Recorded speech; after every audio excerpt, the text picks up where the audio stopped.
3,2% de los escolares de tercero y sexto tienen algún tipo de discapacidad.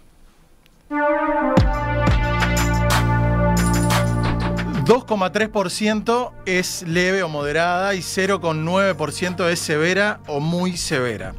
Esta es una de las principales conclusiones de un estudio que presentó ayer el Instituto Nacional de Evaluación Educativa, el INED, y llamó la atención un dato en particular. Solo el 56% de estos niños de escuelas públicas y centros privados del país cuenta con un diagnóstico clínico.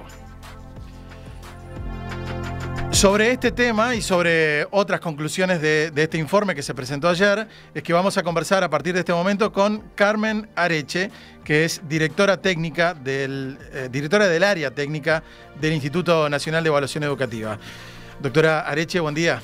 Buenos días, muchas gracias por la invitación. Bueno, antes que nada, creo que vale la pena situarnos. Estos datos se extrajeron del último informe Aristas del INED, que es el informe 2020, que evaluó varias competencias de los niños, pero me parece que vale la pena situar bien, brevemente, qué es el informe Aristas. Bien, Aristas es la evaluación nacional de logros educativos. Para que los escuchas lo entiendan fácilmente, creo que lo más conocido es la evaluación PISA, ¿no? Cuando se publica PISA, todos sabemos qué porcentaje de estudiantes alcanza ciertos niveles de desempeño o en qué lugar del ranking quedamos, ¿no? Esas discusiones que aparecen. Bueno, Aristas es lo que nos dice en Uruguay en relación al currículum uruguayo, qué es lo que saben hacer los estudiantes. Perfecto. En tercero, sexto y noveno de educación media. Así que en lectura y matemática, perdón. Bien, y el informe Aristas es un informe que evalúa el desempeño de los estudiantes. ¿Por qué entonces, en este caso, ahora vamos a estar hablando de esos datos que se conocieron ayer, pero por qué cómo de esa evaluación de desempeño de los estudiantes llegamos a los datos de cantidades, de porcentajes de niños con discapacidad? Es muy importante la pregunta que estás haciendo. Nosotros tenemos Aristas, es una evaluación estandarizada, ¿verdad? Que es la manera de poder comparar entre toda la diversidad en el país.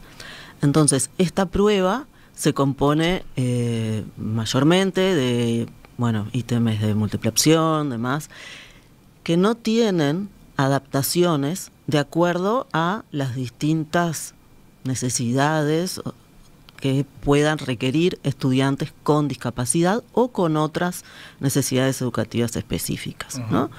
Entonces, da cuenta de los logros de los estudiantes, o sea, de niños y jóvenes escolarizados a fin de año. Esto también es importante porque en el transcurso del año, en media, sabemos que hay cierta deserción, y no incluye a los estudiantes con discapacidad o con necesidades educativas específicas, porque no sería adecuado aplicarles esta prueba. Claro. ¿Sí?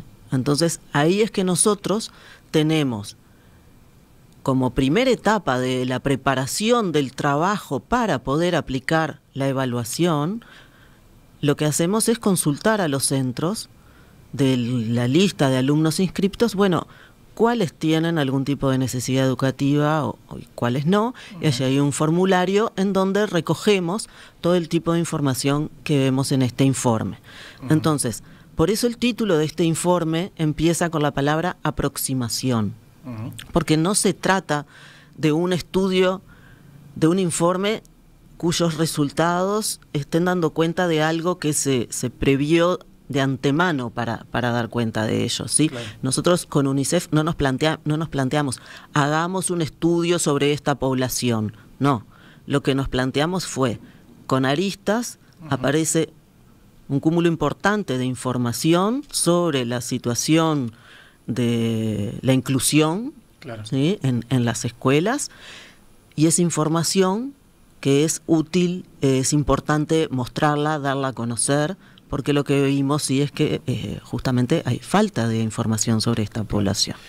Y un dato más a propósito de los informes, de este tipo de informes, no estamos hablando de un censo, es decir, estas evaluaciones no se hacen en el 100% de las escuelas del país, se toma una muestra. Es una muestra nacional, o sea, es una muestra representativa a nivel nacional, claro, que incluye centros públicos y privados, de acuerdo al peso de la matrícula que está inscripta a principio de año. Bien, perfecto. Empecemos a meternos en el informe. ¿Cómo se evalúa entonces si un niño tiene una discapacidad? ¿Cómo lo evalúa en este caso? Bien, en este caso es que hicimos, digamos, esta colaboración INED-UNICEF. Aporta eso justamente, porque lo que hace habitualmente el INED no es mirar el foco en discapacidad, sino, digamos, el espectro más amplio de necesidades educativas específicas, que pueden, algunas de ellas, no ser discapacidades. Entonces, cuando nosotros queremos, en este caso sí, decir o identificar a los estudiantes para poder dar cuenta de cuántos de ellos tienen discapacidad, en primer lugar es, bueno, ¿tiene alguna necesidad educativa específica? ¿Sí o no? Y allí, de acuerdo a lo que nos dicen en los centros educativos, y esa es otra de las limitaciones de esta información, ¿sí? Claro. Porque la misma situación puede ser entendida de distinta manera en cada centro, por lo mismo que tú decías antes, solo el 56% tiene diagnóstico. Entonces, de acuerdo a lo que consideran en cada centro educativo, nos dicen, bueno, ¿qué situación tiene cada estudiante? Hacemos una serie de preguntas y a partir de eso se clasifica. Las situaciones que quedan consideradas como discapacidad son los trastornos que tienen que ver con, digamos, cuestiones de movilidad, ¿no? Físico-motoras, trastornos sensoriales. Ceguera o claro, sí, exacto. Después tenemos también discapacidades intelectuales importantes, digamos, o no, tenemos distintos grados. Y también los estudiantes en donde los centros consideran que tienen trastornos socioafectivos o de la conducta. Este es el grupo que es considerado discapacidad, que es este al que tú decís 3,2%. Sí. De los niños inscriptos en tercero y sexto de primaria a comienzos de 2020. Claro. ¿Sí? Un 3,2% tenía algunas de esas características. Y en una segunda etapa, sí, exactamente, lo que hacemos es ver cuál es, o si tiene o no una adaptación curricular. Sí. En caso de que no la tenga, consideramos que es una discapacidad leve. Si tiene algún tipo de adaptación curricular, si es una adaptación de acceso, decimos, bueno, que es una discapacidad moderada. Si la adaptación es significativa, entonces es una discapacidad severa. Y si tiene ambas, es una discapacidad muy severa. Claro. Y allí están los porcentajes que tú señalabas al principio, donde casi un 1% del total de los niños inscriptos, como decíamos antes, tienen una discapacidad severa o muy severa. Y decía, bueno, hablábamos de este otro porcentaje que llamó un poco la atención, solo el 56% de estos niños tiene algún tipo de diagnóstico clínico sobre su discapacidad. ¿Eso ustedes han podido evaluar por qué ocurre eso? ¿Cómo es que se da ese número? Nosotros, como decía, nos aproximamos a este tema como de costado, y lo que encontramos es que hay tan poca información que el habernos aproximado de costado igualmente es relevante, aporta, sí, ¿no? Entonces, estos son datos meramente cuantitativos que surgen de una ficha que completan en los centros educativos. No hay una etapa posterior de indagar en por qué quienes de repente estudiantes que nosotros podamos ver con la misma situación, por qué en un centro tiene diagnóstico y por qué en otro no.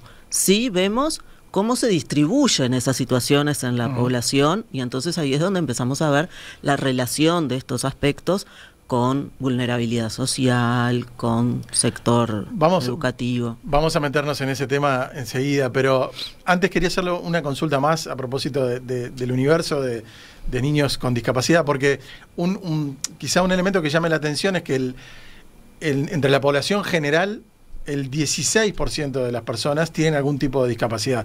Ese es más o menos el porcentaje que hay en Uruguay y en el resto del mundo también más o menos se cumple ese porcentaje. Sin embargo, acá el porcentaje que ustedes han podido determinar es 3,2%. O sea, la diferencia de ese 3,2 al 16 es como muy amplia. ¿Eso por qué ocurre? ¿Tienen alguna respuesta para eso? En realidad no tenemos una respuesta, pero sí podemos pensar algunas hipótesis, digamos. En primer lugar, que es la población escolarizada. O sea, son estudiantes que... O sea, recordemos esto, en nuestro país los estudiantes con discapacidad hasta hace relativamente poco tiempo no asistían a las escuelas en las cuales vamos a relevar cómo es el desempeño para dar cuenta de cuál es el logro del sistema educativo. Estaban afuera. Entonces, esto es, de hecho ayer se decía en la presentación, una buena noticia. Hay estudiantes con discapacidad en las escuelas comunes. Claro. ¿Sí? Entonces, bueno... Ahí viene otra pregunta. ¿Están todos? No. Seguramente no. Algunos no solo van solamente a escuelas especiales y no a comunes, sino que además tal vez otros no estén escolarizados. No, porque no está relevado. No es un censo justamente de la... No busca identificar cuál es la prevalencia de la discapacidad en el Uruguay. Es un recorte de qué es lo que pasa con este tema entre los estudiantes, entre los niños que van a la escuela. Y ir a la escuela ya establece un recorte, ¿no? Y cuando, una consulta más, cuando hablamos de discapacidad, bueno, ya mencionaba qué tipo de discapacidad estamos hablando. Dejamos afuera lo que podríamos denominar como neurodivergencias. Por ejemplo, situaciones como dislexia, discalculia, ese tipo de situaciones no están incluidas. No, exactamente. En estos números, exactamente. Por eso yo señalaba que cuando nosotros desde el INED miramos este tema, lo miramos porque justamente a un niño con ciertas dificultades de aprendizaje no corresponde aplicarle la prueba estandarizada. Entonces, en ese caso sí nosotros lo tomamos en cuenta, pero es diferente esa situación a la de discapacidad, que es el foco de este informe. Ahora, estos estudiantes que tienen alguna necesidad educativa específica sin tener discapacidad, lo que encontramos de vuelta sobre los estudiantes de tercero y sexto matriculados a principio de año son un 8% de la población, los que no tienen discapacidad. Entonces, también esto es relevante tenerlo en cuenta porque hace a la realidad de lo que sucede en las aulas. Entonces, para el docente, el desafío no solamente es trabajar con quien tiene una discapacidad, sino también con quien tiene otro tipo de trastorno de dificultad de aprendizaje, por ejemplo, que requiera ciertos apoyos, aunque no tenga una discapacidad. Por ejemplo, para nosotros en Aristas, una discapacidad motora, no hay ningún inconveniente, perfectamente ese estudiante puede responder la prueba. Claro. ¿Sí? Entonces, por eso son conceptos distintos y es importante considerarlos, digamos, entender la diferencia, pero a su vez tener presente que las dos cosas se dan en las aulas, porque allí es en donde está el desafío. Decíamos, hay más niños con discapacidad incluidos en las escuelas. Bueno, ahora cómo trabajamos con ellos, ¿no? Para que esa inclusión sea fructífera. Está bien. Situado ya entonces el universo de niños que han sido parte de este estudio y que conocemos cuáles son, cuál es ese público en general que ha sido relevado. Ahora enseguida vamos a conocer algunos de los resultados, algunos números más de cómo es la situación en Uruguay. 3,2% de los escolares de tercero y sexto año tienen algún tipo de discapacidad. De eso que estamos hablando esta mañana y ahora vamos a estar conversando también sobre qué tan preparado está el sistema de educación en Uruguay justamente para atender esta situación. Y lo estamos haciendo con Carmen Areche, que es doctora en Sociología por la Universidad de la República, directora del área técnica del Instituto Nacional de Evaluación Educativa. Hablábamos, ya situamos el universo de niños, de personas que están incluidas en la educación primaria, en este caso en tercero y sexto, porque estos datos son de los informes aristas, están incluidos en los informes aristas, sobre los que hablábamos recién. Hablemos entonces del sistema educativo y la discapacidad, de cómo está preparado, qué tan preparado está el sistema educativo, ¿no?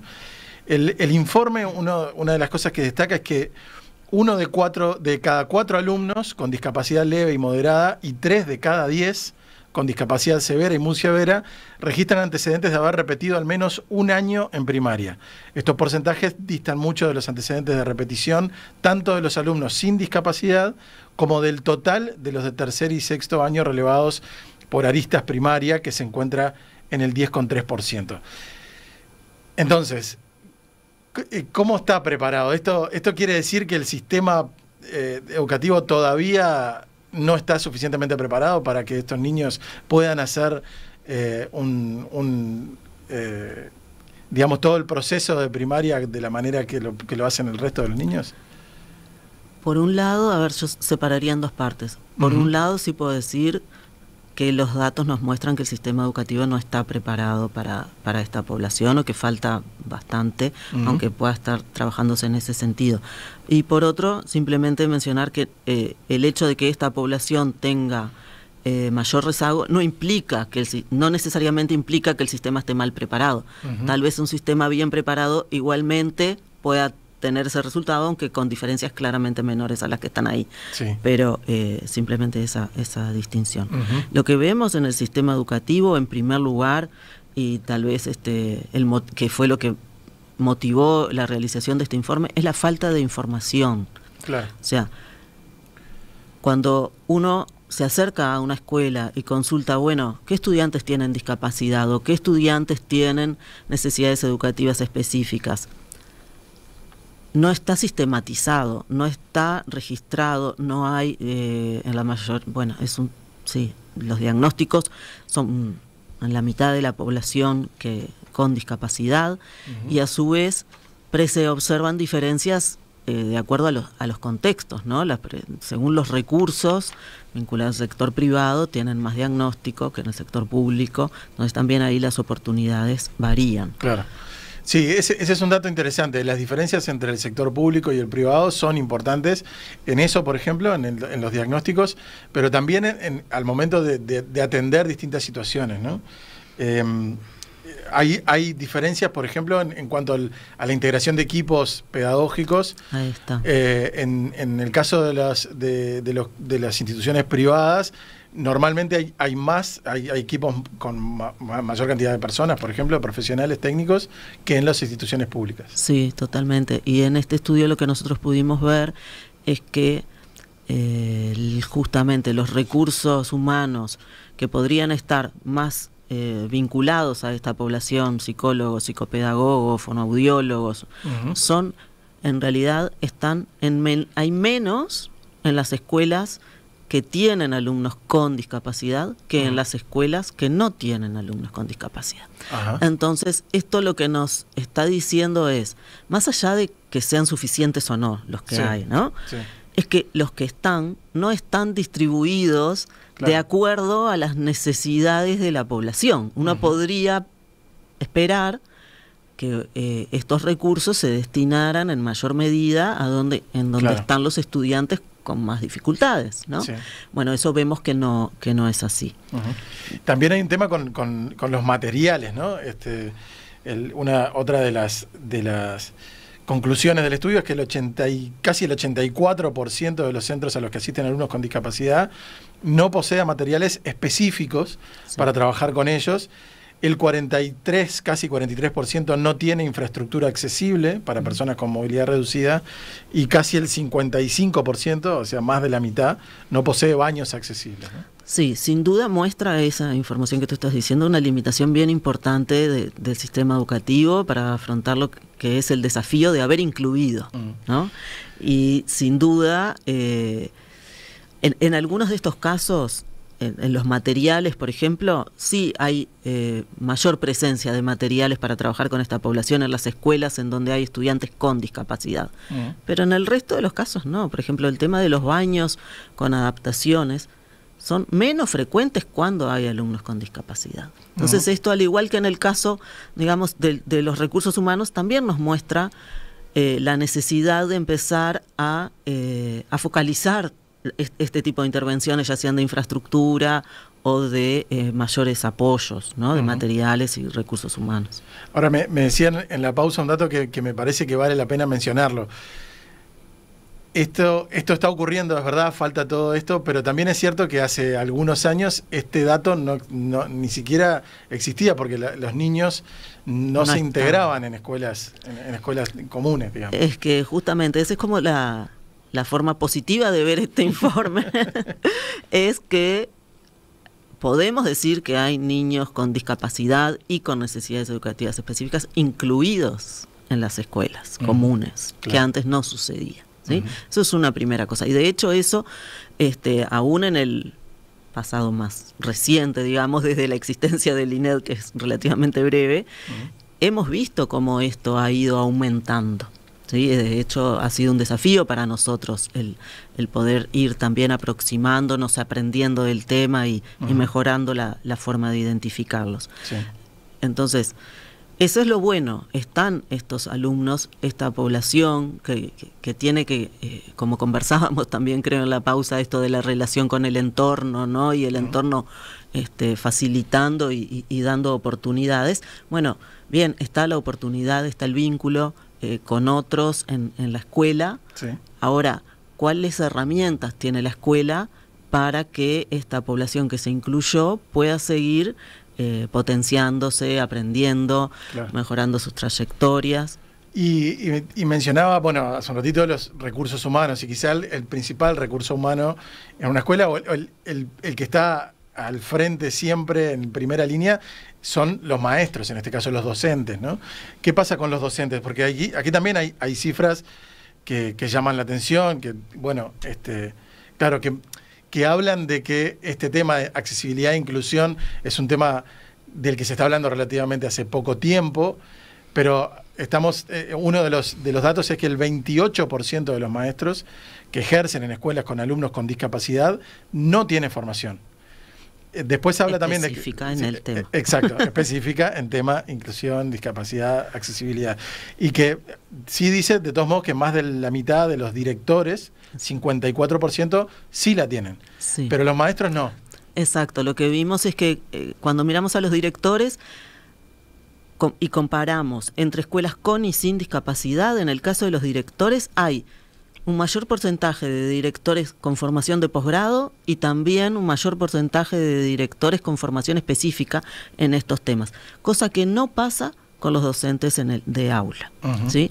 Ahora, como tú decías, es aproximadamente un 30% el que tiene formación específica en la inclusión de niños con discapacidad, por lo tanto un 70% que no la tiene.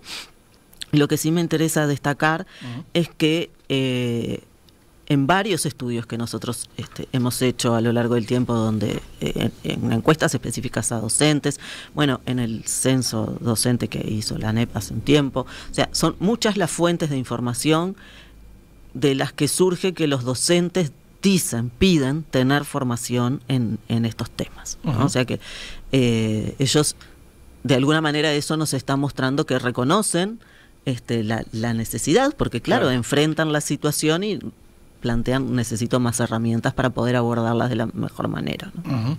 Otro de los datos que surge del estudio es la relación fuerte, importante que hay entre discapacidad y pobreza. Ya lo mencionaba de alguna manera.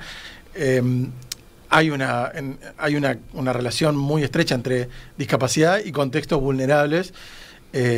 ¿Cómo se explica? ¿Cuáles son los datos concretamente?